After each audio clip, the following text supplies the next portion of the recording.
বিক্ষোভের মুখে মাদাগাস্কারের president Andriy Rajoelina দেশ ছাড়ার পর সেনাবাহিনী ক্ষমতা দখল নিয়েছে।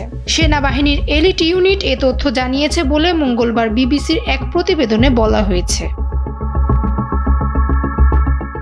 মাদাগাস্কারে 2 সপ্তাহ আগে দেশটির যুব সমাজ বিদ্যুৎ বিভ্রাট ও পানির সমস্যা নিয়ে বিক্ষোভ করে। এছাড়া দুর্নীতি এবং নিত্যপণ্যের দাম বৃদ্ধি নিয়ে নাগরিকদের অভিযোগও ছিল। সব মিলিয়ে দেশব্যাপী এক বিশাল সরকার বিরোধী আন্দোলনের সূচনা হয়। বিক্ষোভকারীরা প্রেসিডেন্ট আন্দ্রির পদত্যাগের দাবি করতে থাকেন।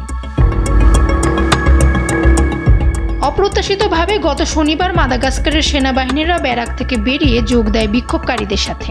এরপর সোমবার জানা যায় প্রেসিডেন্ট আন্দ্রি ফ্রান্সের একটি সামরিক বিমানে করে দেশ ছেড়েছেন।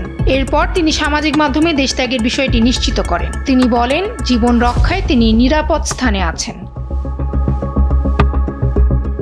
প্রেসিডেন্টের দেশ ছাড়ার পর দেশের সংসদ সদস্যরা তাকে অভিশংসনের প্রস্তুতি নেন। এ তথ্য জানার পর তিনি সংসদ বিলুপ্ত করেন, কিন্তু সংসদ সদস্যরা তার এই সিদ্ধান্তকে অবৈধ ঘোষণা করে। তারা অভিশংসন প্রক্রিয়া এগিয়ে নেন এবং তাকে অভিশংসনের পক্ষে ভোট দেন। এরপরে সেনাবাহিনী ক্ষমতায় আসে। সেই সঙ্গে তারা প্রতিশ্রুতি দিয়েছে 2 বছরের মধ্যে জাতীয় নির্বাচন অনুষ্ঠিত হবে। ফামিহা সুহরাওয়ার্দী, সময়ের আলো।